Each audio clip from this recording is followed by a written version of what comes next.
The international community pledged $4.4 billion on Tuesday to assist millions of Syrian refugees and internally displaced persons this year.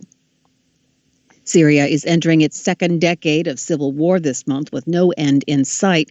United Nations Secretary General Antonio Guterres said in a video message Tuesday, "For 10 years, Syrians have endured death, destruction, displacement, and deprivation." He spoke to the 5th Brussels Conference on supporting the future of Syria and the region, which was held virtually.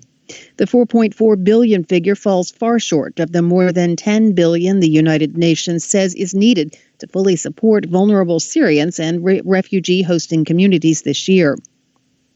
The UN figure includes at least $4.2 billion for the humanitarian response inside Syria and $5.8 billion to support refugees and host communities in Jordan, Lebanon, and Turkey, as well as Egypt and Iraq. Guterres expressed concern that the situation inside Syria is not improving, but is instead drifting toward a state of what he called no war, no peace. Efforts to make progress on a political settlement have continued to flounder. In the meantime, the daily struggle for ordinary Syrians inside the country and those seeking haven in the region has worsened over the past year due to the combination of conflict, financial crises, and COVID-19. The UN says more than 13 million people inside Syria need humanitarian assistance this year. That's a 20% increase over 2020. More than 12 million Syrians are facing food insecurity, as poverty and soaring food prices have both hit record levels. Iranian state TV said Tuesday that Iran will not stop its 20% uranium enrichment before the United States lifts all sanctions, as both countries seek a graceful way to return to international nuclear talks.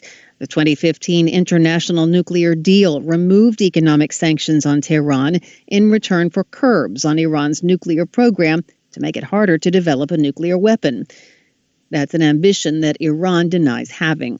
Former U.S. President Donald Trump withdrew the United States from the deal in 2018, after which Iran began ramping up its enrichment activities again. Asked if the Biden administration still planned to submit a proposal to bring Iran back to the table, White House Press Secretary Jen Psaki told reporters on Tuesday that we remain committed to pursuing a diplomatic process to determine a way forward. Sometimes, she added, that takes some time. China's national legislature has approved several new changes to Hong Kong's electoral system that further shuts out the city's pro-democracy forces. The changes passed Tuesday by the Standing Committee of the National People's Congress and signed into law by President Xi Jinping include the creation of a special committee that will review the qualifications of potential candidates to ensure Hong Kong is governed by so-called patriots. The new rules would also reduce the number of directly elected lawmakers in the city's legislative council, while expanding the total number of seats from 70 to 90, as well as expanding the number of members on Hong Kong's electoral commission that selects the city's chief executive. The electoral changes were praised by Hong Kong Chief Executive Carrie Lam, who said bringing in more patriots into the legislature means that the excessive politicization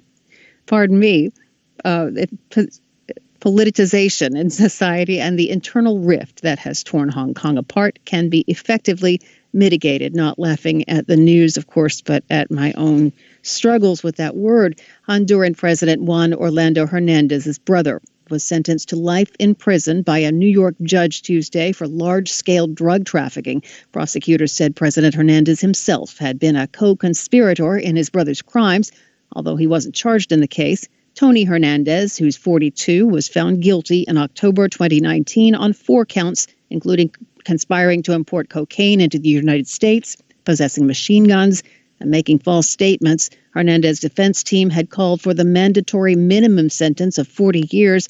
Prosecutors had demanded life, stressing Hernandez had shown no remorse and was a central figure in one of the largest cocaine trafficking conspiracies in the world.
Hi, thank you for watching.